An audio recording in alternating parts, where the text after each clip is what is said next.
ഏറ്റവും കൂടുതൽ വേണ്ടത് സമാധാനമാണ്. ഓൻ്റെ കയ്യിൽ നിന്ന് എനിക്ക് കിട്ടിയിട്ടില്ല. എൻ്റെ ഇഷ്ടങ്ങളോ എൻ്റെ ആഗ്രഹങ്ങളോ ഒന്നും നടത്തി തന്നിട്ടില്ല. ദാമ്പത്യ ജീവിതത്തിൽ ഒരു സ്ത്രീക്ക് ഏറ്റവും കൂടുതൽ ആവശ്യം സമാധാനമാണ്. ഭർത്താവിൽ നിന്ന്, അവരുടെ കുടുംബക്കാരിൽ നിന്നൊക്കെ കിട്ടുന്ന സമാധാനം. എൻ്റെ വീഡിയോ കണ്ടിട്ട് ഒരു സ്ത്രീ എനിക്ക് മെസ്സേജ് അയച്ചിരുന്നു. അവർ പറയുന്നത് ഒന്ന് കേൾക്കാം. തീരെ മുന്നോട്ട് പോകില്ല വിചാരിച്ചിട്ടാണ്. ഒരു കുടുംബത്തിൽ ഏറ്റവും കൂടുതൽ വേണ്ടത് സമാധാനമാണ്. ഓൻ്റെ കയ്യിൽ നിന്ന് എനിക്ക് കിട്ടിയിട്ടില്ല. എൻ്റെ ഇഷ്ടങ്ങളോ എൻ്റെ ആഗ്രഹങ്ങളോ ഒന്നും നടത്തി തന്നിട്ടില്ല. ഈ ആള് ഓനക്ക് ഓൻ്റെ ഇഷ്ടങ്ങളൊക്കെ നടക്കുന്നുണ്ട്, പക്ഷെ എൻ്റെ കാര്യങ്ങളൊന്നും നടത്തി തരുന്നില്ല.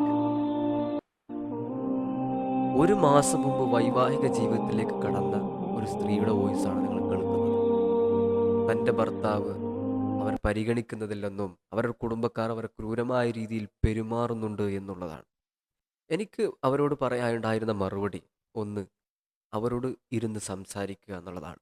അതിനവർ കൂട്ടാക്കുന്നില്ലെങ്കിൽ അവരുടെയും നിങ്ങളുടെയും കാരണന്മാർ ഇരുന്ന് സംസാരിക്കുക എന്നുള്ളതാണ്. ഏതായാലും അവർ ചർച്ച നടത്തി അവരുടെ പ്രശ്നങ്ങളും കേട്ട് അവരുടെ കാര്യങ്ങളൊക്കെ പറഞ്ഞ് ഇപ്പോൾ അൽഹംദുലില്ലാ സമാധാനത്തോടെയുള്ള ജീവിതം രണ്ടാമതും തുടർന്നു എന്നുള്ളത്. അതുകൊണ്ട് ഭർത്താവിൻ്റെ വീട്ടുകാരും മരുമകളെ സ്വന്തം മകളെ പോലെ കരുതിയാൽ തീരാവുന്ന പ്രശ്നമേ ഉള്ളൂ.